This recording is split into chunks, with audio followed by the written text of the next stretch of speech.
Hello guys.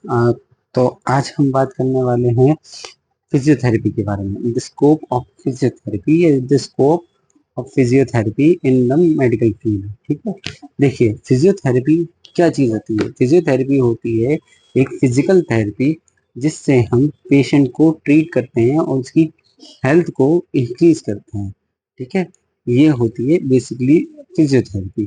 ठीक, अब physiotherapy का मेन मोटिव क्या होता है कि पेशेंट को ट्रीट करना। पेशेंट को ट्रीट करना कैसे? Without medicine, without any medicine और मेडिकेशन। ठीक है, इसके बिना हम ट्रीट करते हैं पेशेंट को और उसे क्योर करते हैं ताकि पेशेंट जो है, पेशेंट का जो पेन है वो हमारा जा सके। ठीक है, अब पहले ही बता दूं, ठीक है, जो आजकल का ट्रेंड है, जो आजकल लोग सोचते हैं, ठीक है, ये सोचते थे पहले, ठीक है, कि फिजियोथेरेपी क्या है। Physiotherapy therapy is nothing but a massage therapy. ये बहुत गलत चीज़ है क्योंकि फिजिकल थेरेपी मसाज में नहीं आती। और दो, मसाज एक पार्ट होता है फिजिकल थेरेपी का, लेकिन मसाज करने वाले फिजियोथेरेपिस्ट नहीं होते। ठीक है, तो फिजियोथेरेपी आती किस में है? वो आती है मेडिकल कोर्स में। ठीक है, अब जाके उसे मेडिकली रिकॉग्नाइज्ड करने लगे हैं लोग। ठीक है, अब उसकी ड्यूरेशन क्या होती है? ठीक है, ड्यूरेशन, ड्यूरेशन क्या होती है इसकी, तो हम ड्यूरेशन भी पता करते हैं। ठीक है, तो मेडिकल फील्ड में इसकी ड्यूरेशन होती है 4 साल 6 महीने। ठीक है, जिसमें हमारी 4 साल की स्टडी और 6 महीनों की इंटर्नशिप होती है। ठीक है, लेकिन अभी 2021 में एक एक्ट पास हुआ था, NCAHP, जिसके बारे में हम आगे भी बात करेंगे। ठीक है, उसके अकॉर्डिंग फिजियोथेरेपी अब हमारी 5 साल की होनी चाहिए, जिसमें हमारी 4 साल की स्टडी और 1 साल की इंटर्नशिप होनी चाहिए। ठीक है, अब फिजियोथेरेपी डॉक्टर लगा सकते हैं या नहीं लगा सकते, ये बहुत ज़्यादा ही कहते हैं अब चर्चा में आता है, क्योंकि जब भी कोई फिजिकल थेरेपी वाला आप बोलता है कि जी हम भी एक डॉक्टर है, तो लोग क्या कहते हैं कि जी नेट पे लिखा हुआ है कि फिजिकल थेरेपी डॉक्टर नहीं लगा सकते, लेकिन ऐसा नहीं है, फिजियोथेरेपिस्ट भी डॉक्टर लगा सकते हैं। ठीक है, और दो, डॉक्टर जो होते हैं, डॉक्टर टर्म जो होती है वो पीएचडी करने के बाद ही हमारी अप्लाई होती है, लेकिन डॉक्टर लगा सकते हैं एक मेडिकल फील्ड में हमारे फिजियोथेरेपिस्ट भी। कैसे? क्योंकि अब जो ये एक्ट आया है NCAHP, ठीक है, उससे पहले ही हमारा 2017 में डिक्लेयर हो गया था कि फिजियोथेरेपिस्ट भी डॉक्टर लगा सकते हैं, लेकिन उसके आगे हमारा पीटी लगाना ज़रूरी होता है। ठीक है, ऑल दो नेट पे नहीं लिखा हुआ कि डॉक्टर लगा सकते हैं या नहीं लगा सकते, और कहीं कहीं लिखा हुआ है तो वो नहीं लिखा हुआ है, लेकिन अब ये डिक्लेयर हो चुका है कि डॉक्टर लगा सकते हैं लेकिन पीटी साथ में लगेगा। अब मेन टॉपिक क्या है हमारा कि स्कोप, स्कोप क्या होती है, क्या स्कोप है हमारा इसका फिजियोथेरेपी का आज के टाइम में। ठीक है, तो जी स्कोप है, बिल्कुल है। ठीक है, वो बढ़ भी रहा है। ठीक है, जब कोविड का टाइम था, कोविड का टाइम था हमारा, कोविड का टाइम था 2019 से लेके 2021 के बीच में, लोगों ने क्या करा? वर्क फ्रॉम होम करा। वर्क फ्रॉम होम क्या करता है कि वो आपके फिजिकल हेल्थ को बहुत ज़्यादा कमज़ोर कर देता है, बहुत ज़्यादा डिक्रीज कर देता है। कैसे? जब एक इंसान एक ही पॉस्चर में पूरे 12 से 10 घंटे बैठेगा, तो उसको क्या होगा? उसका पोस्चर बिगड़ जाएगा, उसके कहते हैं बोनी बोनी प्रोमिनेंस पे दर्द होने लगेगा, और भी पेन डेवलप होगा, और भी जगह पेन डेवलप होगा, उसके शोल्डर्स में, उसके बैक में, उसके नेक में। ठीक है, तो वहाँ उसके बाद से वहाँ से हमारी फिजियोथेरेपी का स्कोप बढ़ने लगा और फिजियोथेरेपी के बारे में लोग जानने लगे। ठीक है, अगर आपके पेन है, चाहे वो कोई सा ही पेन हो, पोस्ट ऑपरेटिव, ठीक है, पोस्ट ऑपरेटिव पेन भी होगा ना आपका, उसमें भी हमारी फिजियोथेरेपी ही काम आती है। ठीक है, पोस्ट ऑपरेटिव क्या होता है कि जो आपका ऑपरेशन के बाद अगर कोई पेन वगैरह होता है तो वो हमारा फिजियोथेरेपिस्ट भी देखते हैं। गायना में भी आप कहते हैं स्कोप आने लगा है फिजियोथेरेपिस्ट का, ठीक है, क्योंकि डिलीवरी के टाइम चाहिए होता है। अब फिजियो जो पेन होता है, जो फिजिकल पेन होता है, वो दो तरीके से ट्रीट हो सकता है, ठीक है। ट्रीट हो सकता है, क्योर नहीं हो सकता। पूरी तरह से क्योर जो होता है वो फिजियोथेरेपी की वजह से होता है। लेकिन अगर आपको ट्रीट करना है, आपको शॉर्ट टर्म रिलीफ चाहिए, तो जी आप मेडिसिन भी ले सकते हैं। मेडिसिन बहुत सारी होती है मार्केट में। नॉर्मल बंदा क्या खाता है? पैरासीटामोल, क्रोसिन, ऐसी चीजें, ठीक है। अब देखिए, सबसे बड़ी बात होती है जी, हमने मन बना लिया कि जी हमें फिजियोथेरेपी करनी है, लेकिन उससे सैलरी क्या है, ठीक है, सैलरी क्या है। अब कोई बंदा अगर कोई कोर्स कर रहा है तो उसे उसकी सैलरी भी तो जाननी है कि जी मैं कमाऊंगा क्या। तो जो जूनियर फिजियोथेरेपिस्ट होते हैं, जैसे हम कहते हैं बीपीटी वाले, ठीक है, बीपीटी वाले, ठीक है, वो अराउंड 2.5 लाख टू 5 लाख कमाते हैं पर एनम, ठीक है। कि तो फिर भी ये स्कोप है, हाँ जी है, ठीक है। अब मैं बताऊं आपको, ये तो जूनियर की बात है। अगर आप एमपीटी करते हैं, ठीक है, या आप पीएचडी करते हैं, तो आपके भी कहते हैं अमाउंट बढ़ता रहेगा, ठीक है। जो 10 लाख पर एनम और 25 लाख पर एनम। ऑल दो इसका स्कोप इतना ज़्यादा है कि अगर कोई कोई इंसान होम विजिट ले, अगर कोई इंसान होम विजिट ले कहीं पे भी, तो अगर वो अच्छा फिजियोथेरेपिस्ट है तो वो 3000 रुपीज चार्ज कर सकता है पर सेशन, ठीक है, पर सेशन वो 3000 रुपीज चार्ज कर सकता है, ठीक है। और फिजियोथेरेपी का स्कोप कैसे बढ़ता है? कैसे बढ़ा है फिजियोथेरेपी का स्कोप? फिजियोथेरेपी का स्कोप बढ़ा है अवेयरनेस से। आजकल में लोग अवेयर होने लगे हैं फिजियोथेरेपी के बारे में, चीज़ें पता चलने लगी हैं फिजियोथेरेपी के बारे में, तो अवेयरनेस बढ़ रही है फिजियोथेरेपी के बारे में। इसका स्कोप बढ़ रहा है फिजियोथेरेपी का, ठीक है। और लोगों का जो होता है, आज के टाइम में लिटरेसी रेट बढ़ने लगा है। अगर लिटरेसी रेट बढ़ेगा तो लोगों को पता भी चलेगा कि हाँ जी और भी चीज़ें हैं यहाँ पे, ठीक है।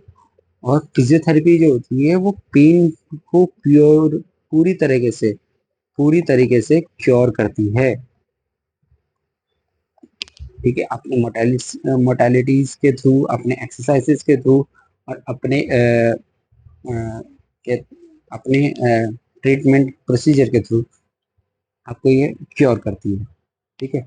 अब सब्जेक्ट सब्जेक्ट क्या क्या होंगे हमारे फिजियोथेरेपी के?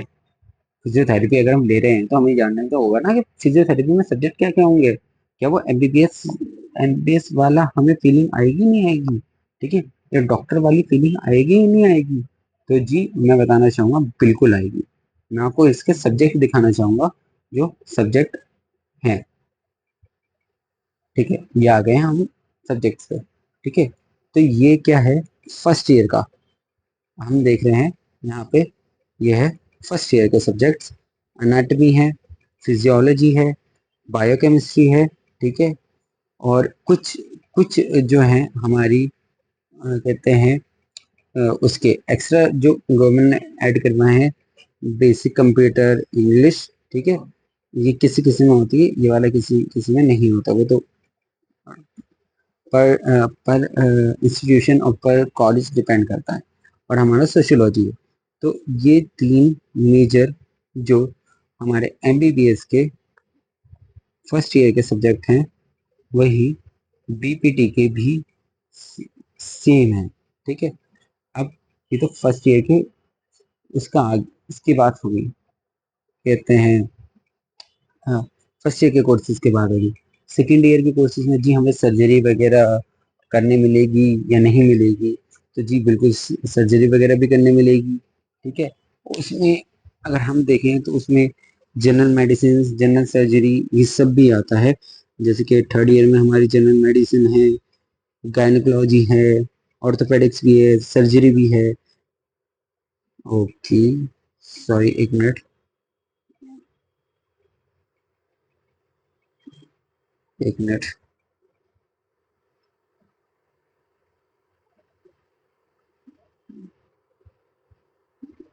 Okay, there it is. ठीक है, ठीक है।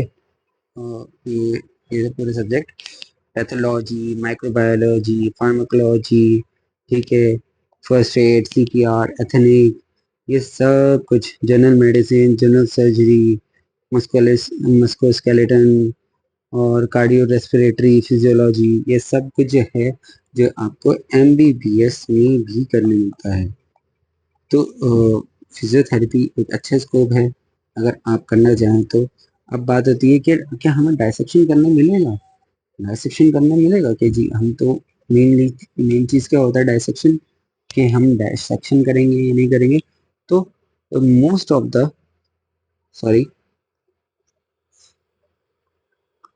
Most of the colleges dissection करवाते हैं। ठीक है, डायसेक्शन हमारे करवाते हैं मोस्ट ऑफ द कॉलेज। ठीक है, कुछ कॉलेजेस होते हैं जो नहीं करवाते। ठीक है, डायसेक्शन करवाते हैं, आपको पूरा एमबीबीएस वाली फीलिंग ही आएगी।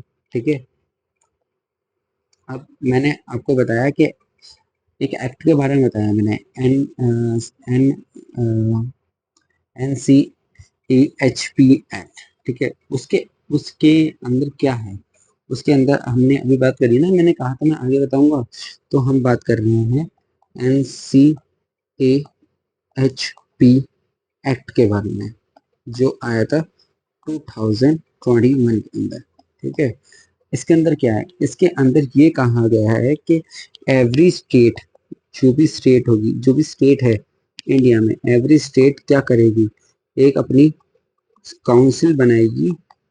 ठीक है, फिजियोथेरेपी की, फिजियोथेरेपी की। ठीक है, और उसे वो जोड़ेगी, जिससे कनेक्ट करेगी हमारे नेशनल काउंसिल ऑफ फिजियोथेरेपी से। ठीक है, नेशनल काउंसिल और ऑफ सॉरी ऑफ फिजियोथेरेपी।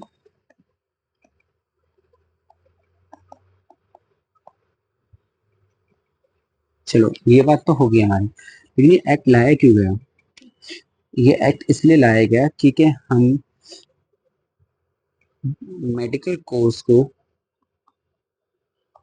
ज़्यादा, हम बहुत ज़्यादा ही हम कहते हैं ऊपर रखते हैं अदर देन और कोर्सेज, क्योंकि मेडिकल कोर्स ही है जो भी है। लेकिन जो अलाइड हेल्थ वाले होते हैं उनका क्या, अलाइड हेल्थ भी तो एक मेडिकल प्रोफेशन है, लेकिन उसका क्या करें। ठीक है, तो उसे मेडिकल के इक्वल रखने के लिए ही ये एक्ट पास हुआ है। और इस एक्ट के अनुसार आपको फिजियोथेरेपी में, या मैं कहूँ बीपीटी में एनरोल होने के लिए, एनरोल होने के लिए एक एंट्रेंस टेस्ट देना पड़ेगा, जो कि इन्होंने जो कि सब मेडिकल कोर्सेज का होता है, नीट। ठीक है, लेकिन अब भी कुछ कॉलेजेस सीईटी प्रेफर करते हैं। ठीक है, और इन्होंने बोला है लाइसेंस जो होता है ना, लाइसेंस फिजियोथेरेपी का, उसके लिए भी एक एग्जाम होगा। ये चीज इस एक्ट में है जो कि इक्वल है एमबीबीएस के या मेडिकल के। जैसे कि हमें नीट देना पड़ता है किसी भी मेडिकल कोर्स के लिए, और नेक्स्ट देना पड़ता है उसके लाइसेंस के लिए। ठीक है, सेम चीज अब फिजियोथेरेपी के साथ भी होगी। ठीक है, अब हम जानते हैं स्कोप वगैरह के बारे में, मतलब स्कोप तो हमने पहले ही बता कर लिया। ठीक है, ऑल्दो देखो मैं अभी काउंसलिंग के बारे में बताया था, ये central counselling of the physiotherapy. ठीक है, ये हमारी जो काउंसलिंग होती है, ये सबसे बड़ी काउंसलिंग है पूरे इंडिया की, जो हमें इंश्योर करती है कि सारे स्टेट के एक अपनी काउंसलिंग होगी, वो इससे कनेक्ट होगी, और फिजिकल थेरेपी इक्वल आ रही है और हेल्थ के सिस्टम के। ठीक है, अब स्कोप हम देखते हैं, सॉरी एक मिनट, स्कोप हम देखते हैं। जैसे कि हम यहाँ पे देख रहे हैं जॉब करियर करियर इसमें। ओके, ठीक। यहाँ पे देखिए, physiotherapy can be explored the various profession avenue such as hospital, nursing homes, healthcare systems, a specialized school वो जो handicap लोगों के लिए होता है, ठीक है। स्पोर्ट फैसिलिटी, ठीक है। जैसे कि नेशनल टीम होगी क्रिकेट की, फुटबॉल की, बॉक्सिंग की, ठीक है। सीनियर सिटीजन के होम पे या ओपीटी पे, जैसे भी है, ठीक है। फिजियोथेरेपी की डिमांड कहते हैं comprehensively grasps of the deserve the human anatomy, ठीक है। मेनली फिजियोथेरेपी की डिमांड बढ़ रही है, जैसे कि मैंने आपको सैलरी के बारे में बताया, ठीक है। तो एंट्री लेवल सैलरी जो होती है, मतलब कि जो जूनियर फिजियोथेरेपी की सैलरी होती है वो होती है 2.5 to 5 लाख पर एनम। और जो एमपीटी की जो ये सीनियर फिजियोथेरेपी की हम बोले तो उसकी होती है 10 लाख पर एनम, ठीक है। ये सैलरी होती है एक फिजियोथेरेपी की, ठीक है। ओके, हम यहाँ करते हैं एनसीएलटी एक्ट के बारे में, ठीक है। ओके, चलिए मैं इसके बारे में आपको किसी और उसमें बताऊंगा, बाय द वे आप यहाँ से पढ़ सकते हैं, ये पूरा है, समरी है, ठीक है। मैं और एक जगह से समरी दिखाना चाहूँगा, मैं आपको शायद ये प्रोवाइड भी कर दूंगा अपने टेलीग्राम चैनल पे। ये पूरा है एक्ट के बारे में कि आपको क्या करना है, कैसे करना है, क्यों करना है, ठीक है। ये पूरा 7 पेज की समरी है एक्ट के बारे में। इसमें लिखा हुआ है कि जी, आप जो मैंने बताया ना वो सब कुछ लिखा हुआ है इसमें, ठीक है। तो आप फिजियोथेरेपी के बारे में भी एक बार सोचे, एक बार माने, फिजियोथेरेपी भी एक अच्छा कोर्स है, ठीक है। तो यहाँ तक थी हमारी वीडियो, फिर किसी दिन किसी और टॉपिक पर बात करेंगे। अल्लाह हाफिज, खुदा हाफिज। मैं आपको एक चीज़ बताना भूल गया, जो कि मेरे को अभी वीडियो रिकॉर्ड करते हुए, अपलोड रिकॉर्ड करके मतलब एडिटिंग करते हुए मेरे को याद आया कि फिजियोथेरेपी में अगर आपको फिजियोथेरेपी करनी है तो आपको प्राइवेट कॉलेजेस भी हैं आपके, और गवर्नमेंट कॉलेजेस भी हैं, ठीक है। प्राइवेट कॉलेजेस की फीस 1 लाख टू 2 लाख के बीच में है। ये ऊपर नीचे होती देखिए, इन लोगों के बीच में भी रहती है, ठीक है। और जो आपके गवर्नमेंट कॉलेजेस हैं उसमें ज़्यादा नहीं, आपकी 15,000 से लेके 23,000 तक की आपकी फीस है, ठीक है। और प्राइवेट कॉलेजेस के लिए आपको अबाउ 250, सॉरी सॉरी सॉरी 250 नहीं, आपको अबाउ 350 टू 400 मार्क्स चाहिए, ठीक है। और भी डिपेंड करता है प्राइवेट कॉलेजेस में क्या होता है, और भी कम हो सकता है, लेकिन गवर्नमेंट कॉलेज के लिए आपको इतने ही मार्क्स चाहिए, 350 to 450, ठीक है। 450 इतने ही मार्क्स चाहिए। और अगर आप सीईटी देते हैं तो सीईटी में आपको रैंक आनी चाहिए आपकी 128 से लेके 128 से लेके आपके 150 के बीच में अगर आपकी रैंक आती है, ये 128 से कम आती है, 1 to 128 या 128 to 150 सीईटी में रैंक आती है, तो भी आपका एडमिशन आसानी से हो जाता है गवर्नमेंट में, ठीक है। प्राइवेट कॉलेजेस अगर मैं दिल्ली में बात करूँ तो दिल्ली में जैसे कि जामिया हमदर्द हो गया, जामिया हमदर्द हो गया, ठीक है। ये आपका प्राइवेट कॉलेज है, ठीक है। और आपका जो गवर्नमेंट कॉलेज हो गया पंडित दीनदयाल उपाध्याय, ठीक है, ये हो गया। और आपका जामिया मिल्लिया इस्लामिया हो गया, ऑल्दो जामिया मिल्लिया इस्लामिया एक खुद का एक एंट्रेंस टेस्ट लेता है, ठीक है, अदर देन नीट, ठीक है। ऑल दो अभी पूरी तरीके से ये एक्ट अप्लाई नहीं हुआ है, अगर एक्ट अप्लाई होता है तो ये भी आपका नीट एक्सेप्ट करेंगे, अभी थोड़ा सा टाइम लगेगा इसे होने पे। और कहते हैं और भी बहुत सारे कॉलेज हैं जो आईपीयू के अंदर आते हैं, जो आपके नीट बेस पे भी होते हैं या सीईटी बेस पे होते हैं, तो आप देख सकते हैं, ठीक है।